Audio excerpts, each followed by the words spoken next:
네, 그러면 오늘 말씀 보시겠습니다. 오늘 우리에게 주신 하나님의 말씀 에베소서 2장 11절에서 19절까지 말씀입니다. 에베소서 2장 11절에서 19절까지 말씀. 제 성경으로는 신약 성경 311페이지에 있습니다. 에베소서 2장 11절에서 19절까지 말씀. 우리 한 절씩 교독하시고 마지막 절은 함께 읽도록 하겠습니다. 하나님의 말씀을 교독할 때 살아계신 하나님의 음성을 들으시기 바랍니다. 그러므로 생각하라. 너희는 그때에 육체로는 이방인이요 손으로 육체에 행한 할례를 받은 무리라 칭하는 자들로부터 할례를 받지 않은 무리라 칭함을 받는 자들이라. 그때 너희는 그리스도 밖에 있었고 이스라엘 나라 밖에 사람이라. 약속의 언약들에 대하여는 외인이요 세상에서 소망이 없고 하나님도 없는 자이더니 이제는 전에 멀리 있던 너희가 그리스도 예수 안에서 그리스도의 피로 가까워졌느니라. 그는 우리의 화평이신지라. 둘로 하나를 만드사 원수된 것 곧 중간에 막힌 담을 자기 육체로 허시고 법조문으로 된 계명의 율법을 폐하셨으니 이는 이 둘로 자기 안에서 한 세 사람을 지어 화평하게 하시고 또 십자가로 이 둘을 한 몸으로 하나님과 화목하게 하려 하심이라. 원수된 것을 십자가로 소멸하시고 또 오셔서 먼데 있는 너희에게 평안을 전하시고 가까운 데 있는 자들에게 평안을 전하셨으니 이는 그로 말미암아 우리 둘이 한 성령 안에서 아버지께 나아감을 얻게 하려 하심이라. 그러므로 이제부터 너희는 외인도 아니요 나그네도 아니요 오직 성도들과 동일한 시민이요 하나님의 권속이라. 아멘. 네, 버스라는 제목을 가진 뮤지컬이 있습니다. 그 뮤지컬을 보면 이런 내용이 나옵니다. 그 주인공이 작은 마을에서 작은 버스를 운전하는 그런 운전기사가 주인공인데요. 이 기사분은 작은 버스를 운전하지만 항상 그 삶 속에 감사함이 넘치는 그런 분이었습니다. 매일매일 내가 운전을 할 수 있고 또 그것에 감사하고 즐거움으로 자기 일을 감당하는 분이 바로 이 버스 기사였습니다. 자, 근데 하루는 문제가 생깁니다. 이분이 운전을 하고 있는데 운전하는 차에 문제가 생긴 겁니다. 어떤 문제냐면 브레이크가 고장이 난 것입니다. 차가 막 빠르게 달려가는데 브레이크가 들질 않으니까 버스 기사가 이 차를 어떻게 조정할 수 없는 그런 상황이 되었습니다. 버스에는 7명의 승객이 타고 있었습니다. 그 버스에 누가 있었냐면 불륜을 하고 있는 두 커플, 그러니까 2명, 그리고 삶이 참 허무하다라고 생각하는 할아버지, 노인 한 분, 그리고 세상에는 돈이 최고다라고 하는 엄마와 딸 이렇게 2명, 그리고 허무한 삶을 그러니까 시간을 그냥 그렇게 보내고 있는 작곡가 1명, 그리고 이 마을에서 권력을 좀 잡고 싶다라고 하는 이장, 이렇게 7명이 타고 있었습니다. 운전기사가 아무리 버스를 멈추려고 노력을 해도 차가 멈추질 않는 겁니다. 어떻게 해야 되나 막 그렇게 하고 있는데 저쪽 앞에 그 건초더미라고 하죠. 이렇게 풀을 쌓아놓는 그 더미가 보이는 겁니다. 버스 기사가 생각을 했습니다. 내가 절로 가야겠다. 그러면 부딪히더라도 건초더미면 조금 완충 그 작용을 할 수 있으니까 그래도 버스가 멈출 수 있겠다라고 하면서 이 건초더미 쪽으로 방향을 돌립니다. 그런데 가다 보니까 눈앞에 하나를 새로운 것을 보게 됩니다. 뭐냐면 건초더미 앞에 한 아이가 놀고 있는 것입니다. 버스 기사는 이제 그 마음속에 갈등이 됐습니다. 저 건초더미로 가야 하나 말아야 되나. 이 7명의 생명을 구하기 위해서 건초더미로 가면 버스 승객들은 구할 수 있겠지만 저 아이가 죽게 되고 저 아이를 살리기 위해서는 이 버스 승객들이 어떻게 될지 모르는 그런 상황입니다.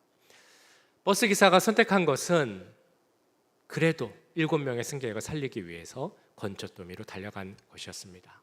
그래서 버스는 멈췄지만 안타깝게도 그 아이는 버스에 부딪혀서 이제 죽게 됩니다.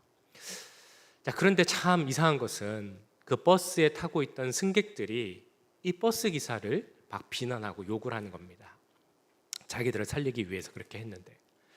자, 그런데 이 사람들이 더 이상 말을 하지 못하는 그런 사실을 알게 됩니다. 그게 뭐냐면 알고 봤더니 그 건초더미 앞에 있다가 버스에 치여서 죽게 된 그 아이가 바로 다름 아닌 이 버스 기사의 아들이었다라는 것입니다. 그 사실을 알고 나서 그 사람들은 아무 말도 할 수 없었습니다. 이게 바로 이제 뮤지컬에 나오는 내용입니다. 이 내용은 아마 좀 익숙하실 겁니다. 어디선가 한번 들어보신 것 같은 그런 내용일 수도 있습니다. 왜냐하면 이런 내용에 또 비슷한 영화가 또 있습니다. 그건 뭐냐면 여기도 보이시지만 더 브릿지라는 그런 영화인데요. 이 영화에 아마 보셨을지도 모르겠습니다. 영화에는 그 관제사라고 하는 사람이 남자가 한 명 나옵니다. 이 관제사의 역할이 뭐였냐면 그 강을 가로지르는 다리가 있는데 이 다리를 올렸다 내렸다 하는 그 역할을 하는 사람입니다. 배가 오면 다리를 올려서 배가 지나가게 하고, 기차가 오면 다리를 다시 내려서 기차가 그 다리로 강을 건너게 하는 것이 이 관제사의 역할이었습니다. 근데 배가 와서 한 번은 그 다리를 올려서 배가 지나가게 했습니다. 그리고 나서 이 관제사는 기계실에 들어가서 기계들이 잘 작동하고 있나를 점검하고 있었습니다. 자, 그런데 그때 예고 없이 갑자기 기차가 달려온 곳입니다. 근데 이 관제사는 기계를 점검하느라고 기차가 오는 것을 모르고 있었습니다. 근데 그 대신에 그 주변에서 놀고 있었던 이 관제사의 아들이 그 기차가 오는 것을 보게 됩니다. 이 아들은 생각을 했습니다. 어린 소년이었는데 내가 빨리 가서 저기 있는 비상 레버를 움직여서 다리를 내리고 기차가 지나가게 해야겠다. 막 달려가서 열심히 이제 비상 레버를 올리려고 합니다. 자, 그런데 워낙 어린 소년이고 몸이 작다 보니까 레버를 올리지 못하고 그 밑으로 빠져서 톱니바퀴 사이에 끼게 됩니다. 아버지가 멀리서 그걸 봤습니다. 그런데 이미 시간은 많이 지났죠. 그 아이를 살릴 수 있는 방법은 그냥 그 다리를 그대로 놔두는 겁니다. 근데 문제는 그렇게 다리를 놔두면 지금 오고 있는 기차가 다리를 건너지 못하게 되고 대신 강에 빠지게 될 것이고 그 기차에 있던 수백 명의 사람들은 다 죽게 될 수 있다는 겁니다. 기차를 지나가게 할 수 있는 방법은 있지만 그 다리를 내리려면 톱니바퀴 사이에 껴있는 그 아들이 죽을 수밖에 없는 그런 상황이 이 관제사에게 다가왔습니다. 말 그대로 이러지도 저러지도 못하는 진퇴양난의 상황입니다. 만약에 우리가 살아가면서 이러한 정말 선택하기 어려운 상황, 이러지도 못하고 저러지도 못하는 이런 어려운 결정을 해야 되는 상황이 된다면 어떤 결정을 하시겠습니까? 사실 누구도 쉽게 난 이런 결정을 하겠다라고 말하기 어려운 것이 아마 이런 상황일 것입니다. 영화에서 보면 이 관제사는 그 기차에 탄 사람들을 살리기 위해서 자기 아들을 희생하는 그런 결정을 하게 됩니다. 자, 그런데 이런 결정은 너무 어려운 것이겠죠. 사람들을 살리기 위해서 자기 아이를 희생시키려고 했던 그 버스 기사가 했던 힘든 선택, 그리고 그 기차에 탄 사람들을 살리기 위해서 선택했던 관제사의 그 어려운 선택, 이것은 너무나 어려운 선택인데 그런데 이 선택을 미리 이전에 하신 분이 계시다라는 것입니다.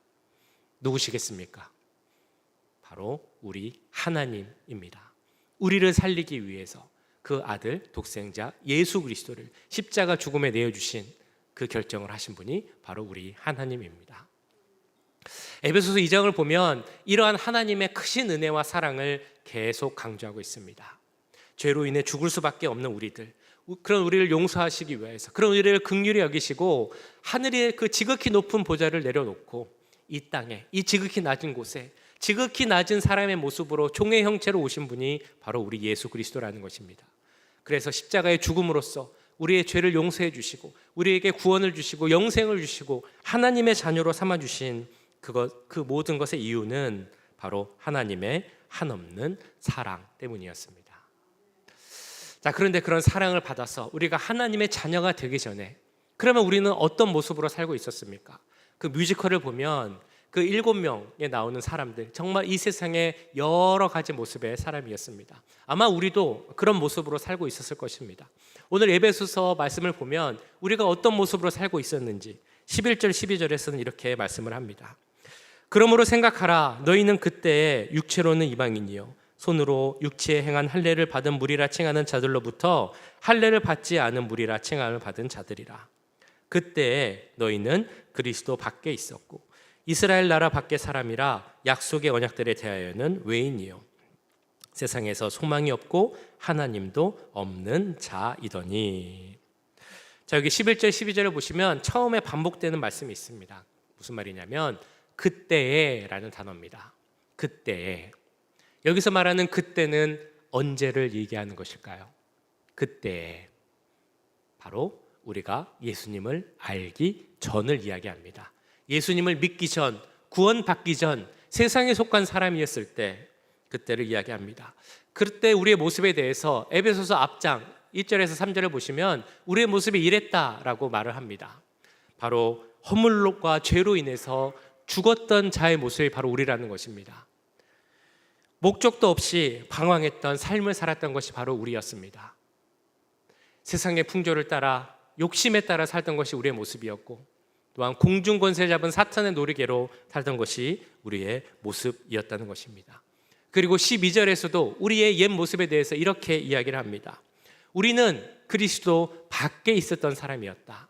그리고 하나님의 약속 밖에 있던 외인이었다. 그리고 우리는 그렇기 때문에 소망도 없고 하나님도 없는 그런 삶을 사는 사람들이었다라고 이야기를 합니다. 그런 사람들의 모습이 어떻겠습니까? 겉으로 보면은 아무 문제 없습니다. 아무 다른 것 없습니다. 오히려 세상의 기준으로 보면 저 사람 참 부족함 없이 사네. 모든 것을 다 갖추고 사네. 그런 말을 들을 수도 있습니다. 하지만 그 사람이 하나님 앞에 섰을 때를 생각해 보자면, 그 사람의 영적인 모습을 보자면 그 사람처럼 정말 불쌍하고 안 된 사람이 없다는 것입니다. 자, 그런데 지난주 말씀드렸던 것처럼 예수님께서 은혜로 우리를 사랑하시기 때문에 은혜를 주셨고 그 은혜로 말미암아 우리가 구원을 받았고 영생을 얻게 되었습니다. 그래서 우리의 존재가 하나님의 자녀로 바뀌게 된 것입니다. 우리가 어떻게 하나님의 자녀로 존재가 바뀌게 되었느냐, 그 변화의 이유에 대해서 16절에서는 이렇게 말씀을 합니다. 또 십자가로 이 둘을 한 몸으로 하나님과 화목하게 하려 하심이라. 원수된 것을 십자가로 소멸하시고. 오직 십자가가 있었다는 것입니다. 십자가가 있어서 우리에게 있어서 원수된 것을 다 소멸하고 이기게 하셨다. 그래서 우리가 예전에는 그 악한 것에 사탄의 권세에 놀아났던 자였지만 이제는 온전히 하나님께 속한 하나님의 자녀가 되었다. 그렇게 변할 수 있었다라고 이야기하고 있는 것입니다. 다르게 얘기하면 하나님과 화목한 존재, 그 관계가 회복된 그런 삶을 살 수 있다라고 이야기를 하고 있습니다. 우리가 어떻게 하나님과 화목한 관계를 맺을 수 있느냐, 이 질문을 답을 찾기 위해서 우리는 마가복음 15장이나 아니면 다른 복음서에 있는 예수님께서 십자가에 못 박혀 죽으실 때의 장면을 생각해 봐야 됩니다. 특별히 성전에서 그 성전의 그 휘장이 찢어지는 그 장면을 우리는 생각해 봐야 됩니다. 그리고 그것을 우리가 더 잘 알기 위해서는 성전이 어떻게 되어 있는가, 그것을 아는 것이 또한 중요합니다. 그 예전 제가 느헤미야 강해를 할 때 유대인들에게는 많은 절기, 명절이 있다라고 말씀드렸습니다. 여러 가지 절기가 있는데 그 중에서도 7월 달에는 또한 중요한 절기가 많이 있다라고 말씀을 드렸었죠. 7월 1일은 나팔을 불며 모이는 나팔절이라는 절기가 있습니다. 7월 10일은 이스라엘 백성들의 죄를 하나님께 고하는 대속죄일이라는 그런 또 명절이 있습니다. 그리고 15일부터는 초막절이라고 해서 초막을 짓고 그 안에 일주일 동안 모여서 지키는 그런 절기가 있습니다. 자, 그 중에서 중요한 절기가 바로 7월 10일, 이스라엘 그 기준으로 7월 10일에 있는 대속죄일이라는 그런 절기입니다. 이날은 어떤 날이냐면 대제사장이 하나님 앞에 나와서 우리 이스라엘 전체 백성들이 짓고 있는 죄를 하나님께 고하고 죄 사함을 받는 그런 날입니다. 그때 성전에 나가서 이 죄 사함의 그 제사를 드리게 되는데 성전에 대해서 잠깐 보시면 성전은 이렇게 되어 있습니다. 뭐 성막이라고도 할 수 있고 성전이라고도 할 수 있는데요. 처음에 들어가면 성소라는 곳이 있죠. 크게 두 분으로 나뉩니다. 성소, 지성소. 그리고 그 가운데는 그 둘을 나누는 휘장이라는 것이 있습니다. 성소에는 세 가지 물건이 있습니다. 떡상, 분향단, 그리고 등대, 이렇게 세 가지가 있습니다. 성소는 대제사장이 필요하면 언제나 들어갈 수 있는 곳입니다. 이 성소와 지성소를 가로막는 곳은 휘장이라고 불리는 것이 있습니다. 다르게 이야기하면 장막이라고도 부르고, 우리로 말로 편하게 하면 커튼입니다. 커튼, 조금 두꺼운 커튼이 바로 휘장입니다. 휘장을 지나가면 거기에는 지성소라는 것이 있죠. 지성소에는 법궤 혹은 언약궤라고 부르는 것이 있습니다. 이 법궤 안에는 세 가지 물건이 있는데, 십계명 돌판, 그리고 그 만나가 담긴 항아리, 그리고 아론의 쌍난 지팡이, 이렇게 세 가지가 있습니다. 자, 그런데 이 휘장 안에 있는 지성소는 성소와 다른 곳입니다. 성소는 제사장이 어느 때나, 그러니까 필요할 때 갈 수 있는 곳이지만 지성소는 그렇지 않습니다. 대제사장도 함부로 나아갈 수 없는 것. 이 대제사장도 지성소는 1년에 딱 한 번만 갈 수 있습니다. 언제 갈 수 있는가? 아까 말씀드린 대속죄일, 즉 이스라엘 백성들의 모든 죄를 하나님께 고할 때, 그때 지성소에 들어갈 수 있습니다. 그래서 이 그림에 보신 것처럼 그 지성소에 있는 법궤 안에 이제 양의 피를 뿌리며 소의 피를 뿌리면서 하나님의 죄 사함의 은혜를 구하는 날이 바로 대속죄일입니다. 대제사장이 대속죄일에 지성소에 들어갈 때 마음이 어땠을까 생각을 해봤습니다. 이 제사장의 마음이 편치 않았을 것 같아요. 왜냐하면 내가 이 모든 이스라엘 백성들의 죄를 들고 대신해서 하나님께 나아가서 고한다. 이 사실이 얼마나 부담되겠습니까? 그것 자체로도 편치 않거니와, 문제는 이 제사장도 사람이기 때문에 혹시라도 내 속에 죄가 있거나 정결치 못함이 있다면 그런 모습으로 하나님 앞에 서는 것은 아주 무섭고 두려운 일입니다. 그래서 대제사장이 입는 옷을 보면 이 소매 끝단이나 이 하의 끝단에 소리가 나는 그 술이라고 하죠. 쉽게 말하면 종 같은 것들이 달려 있습니다. 움직이면, 대제사장이 움직이면 소리가 나게 해놓은 겁니다.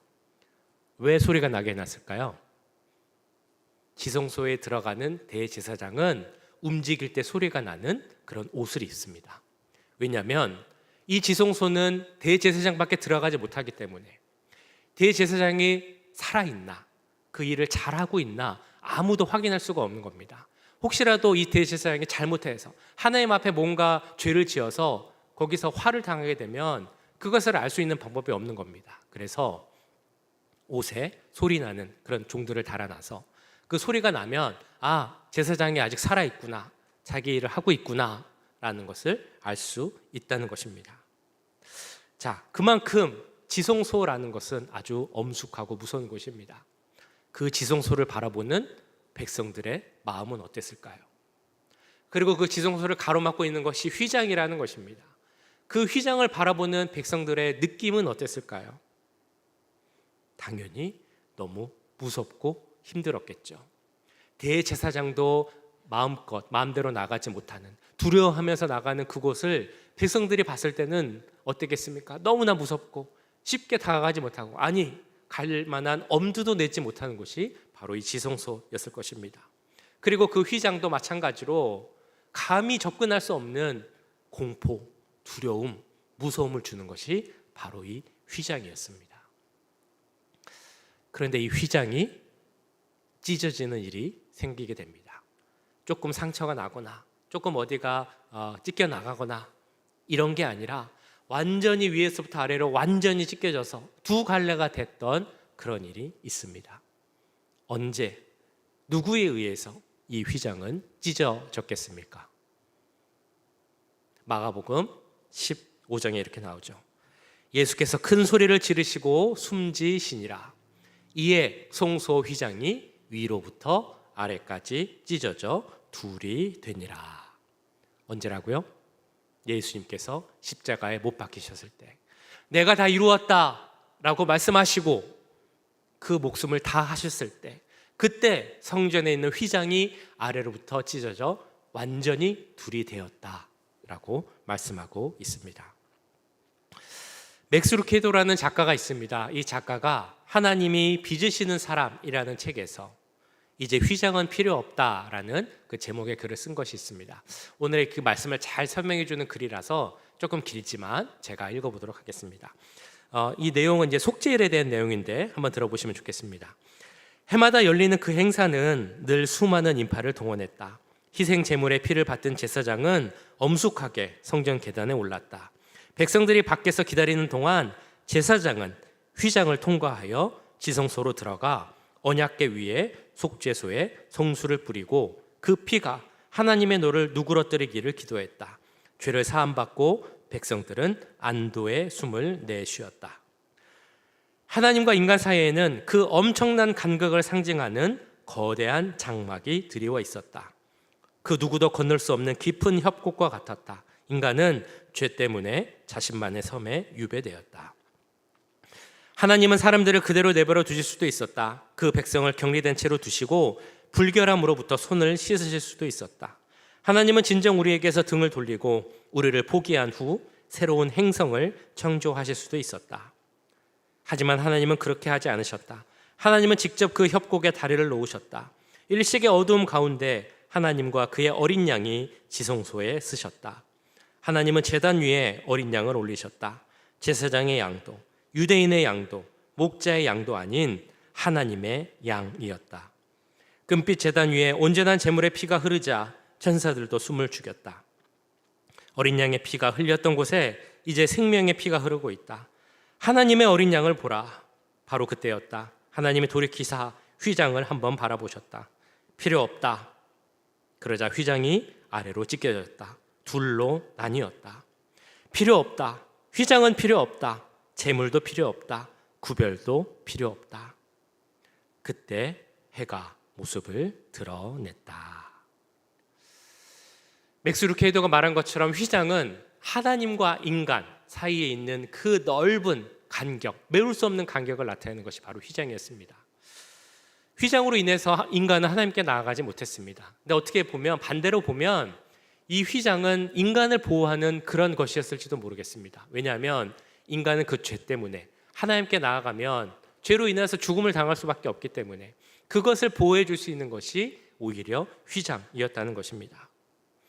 그런데 예수님의 죽음으로, 우리가 본 것처럼 예수님께서 십자가에 죽으실 때 이 휘장이 둘로 갈리게 됩니다. 그러니까 휘장은 사라지게 된 것입니다. 그러면 우리를 보호해주는 보호막이 없어졌다라고 이야기할 수 있는 것입니까? 그렇지 않죠. 보호해주는 보호막이 없어진 것이 아니라 우리를 인간으로 하여금 나아가지 못하게 하는 그 근본적인 문제, 하나님 앞에 서지 못하게 하는 그 근본적인 문제인 죄의 문제를 해결했다라고 볼 수 있다는 것입니다.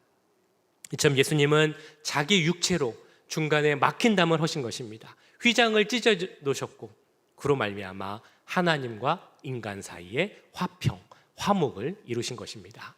이에 대해서 14절부터 이렇게 선포를 합니다. 그는 우리의 화평이신지라 둘로 하나를 만드사 원수된 것 곧 중간에 막힌 담을 자기 육체로 하시고 법조문으로 된 계명의 율법을 폐하셨으니 이는 이 둘로 자기 안에서 한 세 사람을 지어 화평하게 하시고 또 십자가로 이 둘을 한 몸으로 하나님과 화목하게 하려 하심이라.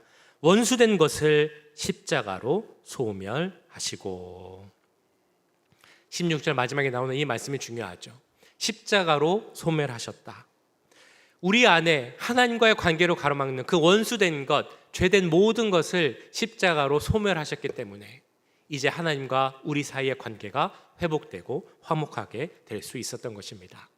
아까 그림에서 보셨던 것 혹시 기억나실지 모르겠습니다. 지성소에 가면 법궤가 있다고 그랬죠. 법궤 위에는 천사의 형상이 있습니다.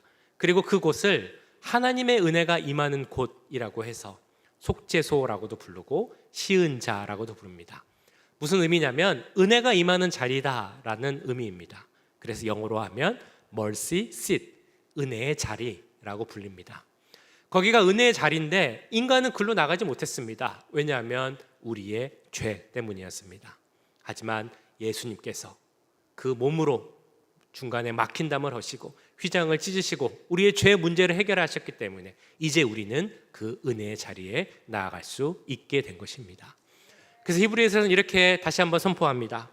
우리에게 있는 대제사장은 우리의 연약함을 동정하지 못하시리가 아니요 모든 일에 우리와 똑같이 시험을 받으신 이로되 죄는 없으시니라.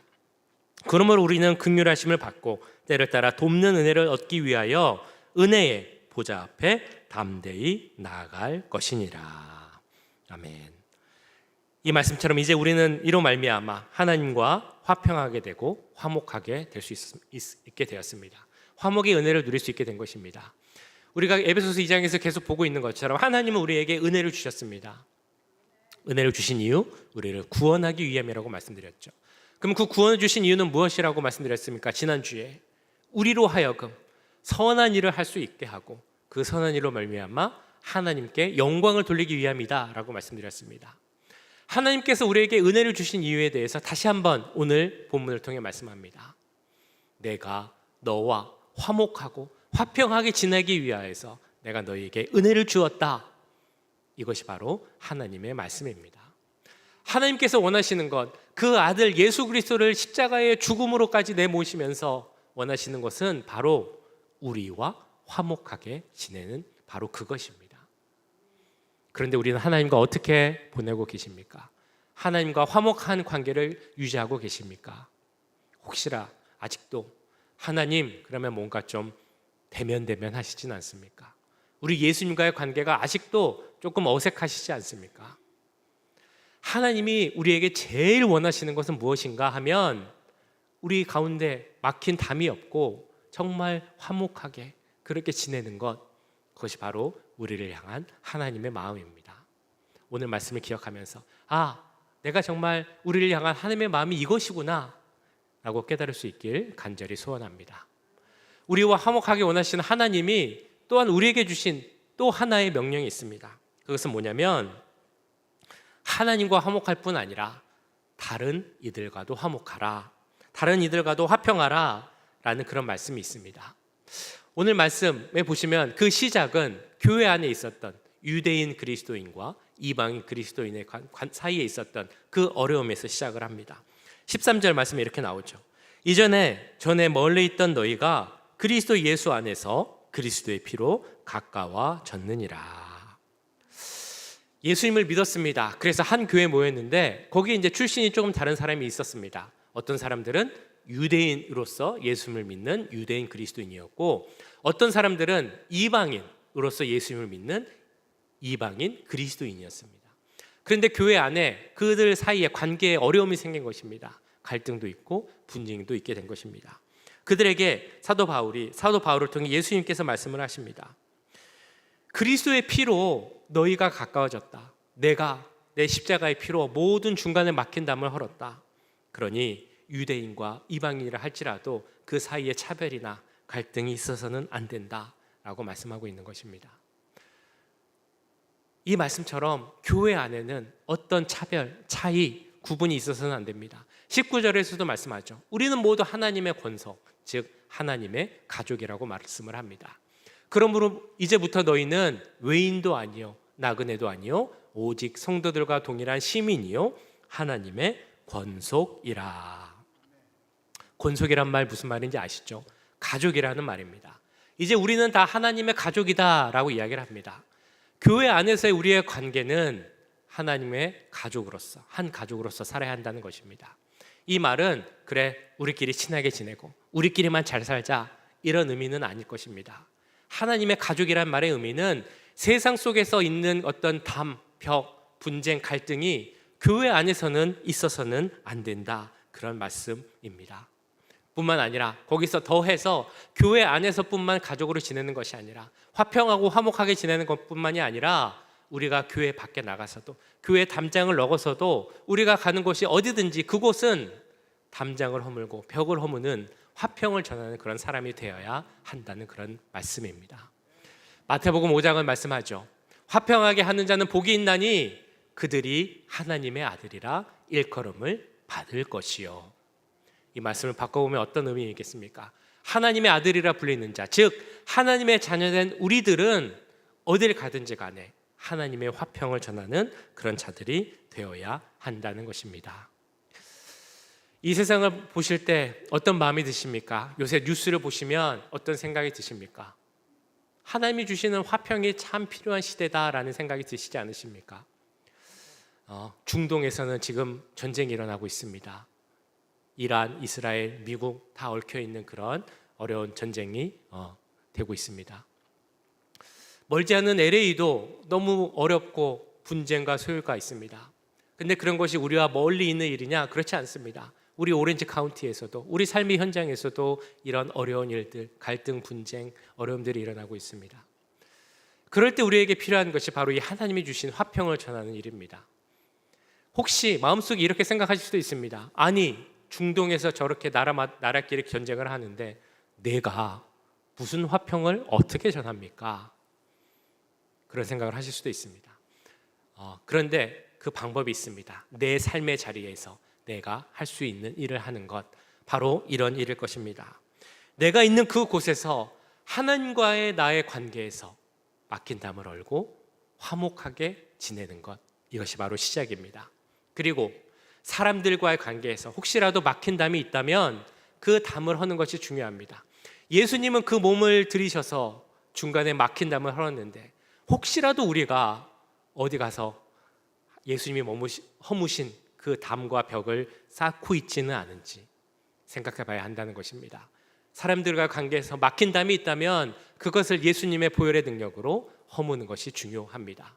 그래서 예수 그리스도의 보혈로 주시는 그 화평의 능력을 전하는 것, 그 능력을 감당하는 우리의 삶이 되어야 할 줄 믿습니다. 너무 귀한 사명입니다. 쉽지 않습니다. 그러나 예수님께서 주신 그 십자가의 능력이 우리 가운데 있다면 우리 모두가 그 능력을 감당해낼 줄 믿습니다. 이 귀한 능력을 감당할 수 있는 우리 모든 사랑하는 임마누엘 교회 성도들 될 수 있기를 주님의 이름으로 간절히 축원합니다.